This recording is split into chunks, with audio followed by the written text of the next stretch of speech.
I'm in West Biloxi right now, just north of Highway 90. Destruction. As you can see, the waves are just crashing up here at the seawall.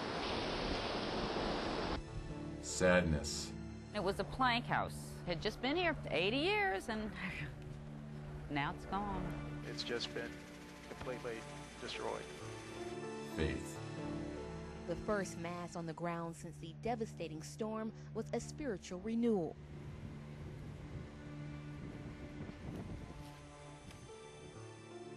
What seems like the unimaginable has become a living nightmare.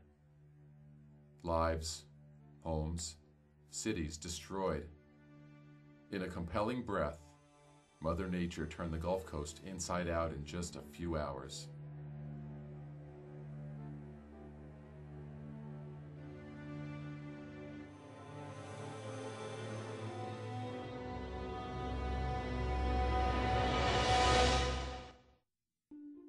Hurricane Katrina came ashore on August 29, 2005 as a Category 4 storm and ravaged the states of Louisiana, Mississippi, and Alabama. With winds in excess of 140 miles per hour, buildings barely stood a chance. But despite the devastation and heartache, goodness and faith are overcoming the obstacles that Katrina left behind. As in times before, Catholic Charities has been in the forefront responding to the devastation left by Katrina. Deacon Richard Turcott, CEO of Catholic Charities of the Archdiocese of Miami, led the first team into the region. We began to supply the areas of Biloxi and along the Gulf Coast with food and water, and to set up recovery centers out of the church areas.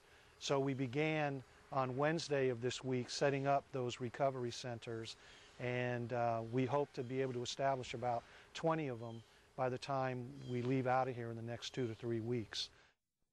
Soon after, a caravan from Miami with canned goods, water, and other essentials traveled into Alabama and Mississippi. Words could not describe the scene. I pray this never happens to anyone else again. I mean, this is just too much devastation. War doesn't cause this kind of devastation. The school, the church, every bit of it was in the trees. It had fallen. It had imploded and then blown away.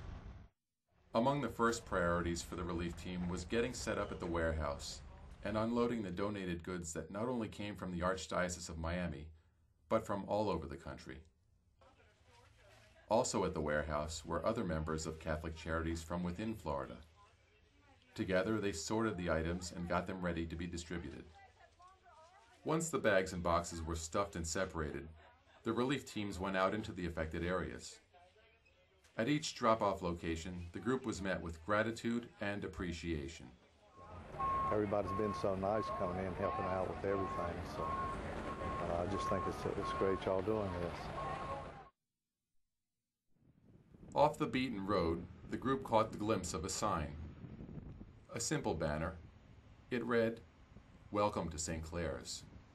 Unknown to relief workers, St. Clair was a small Catholic church located right on the Gulf of Mexico in the small city of Waveland, Mississippi. The team decided to venture out and follow the signs to the church. It was at that point that the group reached a turning point in their trip. They met Father Martin Gillespie, pastor of St. Clair. The last Mass that we had was the 9 a.m. Mass, the 29th, I guess it was, August, that Sunday. And I told them, well, you know, whatever happens to the church, you know, we're the church, the people of the church, and we'll be back, and we'll see each other again. The church, rectory, school, and parish offices had been leveled. I could see through the trees that that everything was gone, and it was just the most shocking sight. You can't imagine. I mean, this was just a beautiful red brick church. The first aid group to arrive was an answer to a prayer and a gift of faith and hope. As they left the church grounds that day, they felt compelled to help Father Martin and his community. As fate would have it, God was about to answer their prayers. On the road leading back into the city, they met Terry Gartman and Mike Bartimus from Alabama. who had a truckload full of supplies and were eager to help. This is exactly what we were looking for. We were looking for a place where things weren't being brought, and this was it. We found it. They were ready to give stuff out to these local people that really needed it. A lot of people were having to walk to town to get supplies. Aside from the help that Catholic Charities was providing the community of St. Clair's, this group was interfaith, banding together in time of crisis to help their neighbors in need. Everything that's been given to us comes from not just Catholics or Christians for that matter, but from all denominations and all walks of life. After the trucks were unloaded, Terry and Mike promised Father Gillespie that they would return. The relief team left Waveland the next morning. About a month after the initial trip, the team went back to St. Clair's, fulfilling a promise they had made to Father Gillespie. This time, the team met up with Terry and Mike, who had managed to collect several trucks worth of goods, including an altar for St. Clair's. Oh, wow, look at this. Oh, man. This is going to be so good, huh? I think what's so special to all of us now today is that we received an altar, a pulpit, and a priest's chair from a parish in Mobile. And I think this really does represent our faith. This is where the sacrifice of the Mass is performed. You know, people see the altar as so much. It symbolizes so much of what we believe. And to actually have a true altar with the altar stone intact in it, I think it's going to be more inspiring for us than a lot of the temporary facilities we've put up. Since the hurricane, Father Gillespie and his parishioners have been gathering inside a small tent for Mass and cooking outside while distributing much-needed items to anyone who came by.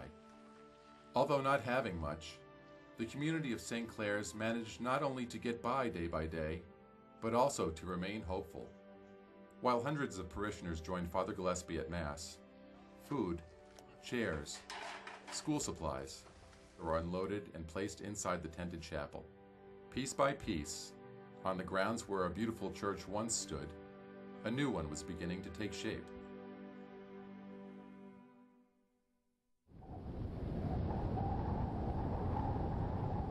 Meanwhile, aid from Catholic Charities was far from over. A group of doctors and medical students from Miami were making their way to the Gulf Coast to help those in need. Catholic Charities of the Archdiocese of Miami helped organize the trip, as well as secure the donated medicines and set up the locations for the clinics.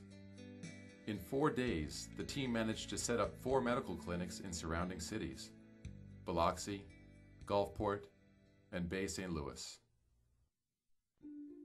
The destruction Hurricane Katrina left behind and the lives that it tore apart will take a long time to repair and heal. That was my first trip out, and we was delivering food and cleaning supplies. And while going through, it was one thing that really got to me. I'd seen all the houses that were ripped and the casinos that were tossed to the other side of the road, just bumping into buildings, and everything was devastated. But one thing that really got to me was one Vietnamese man who had this look on his face of helplessness. And just, you know, just looking at him and seeing what he went through, I just started crying, because I really couldn't imagine, you know, me losing everything.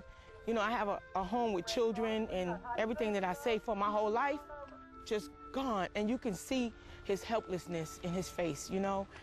And I just feel good that we're all out here together, and we can do something. But we can't really touch the surface, but we can at least try to do whatever we can. Through the Catholic Church, thousands of people have found a way to cope with the sadness. It is through Catholic Charities that millions of dollars have been donated and volunteers gathered. To donate to the relief efforts, please make your check payable to Catholic Charities of the Archdiocese of Miami, with a notation in the memo line designating the donation for Hurricane Katrina relief.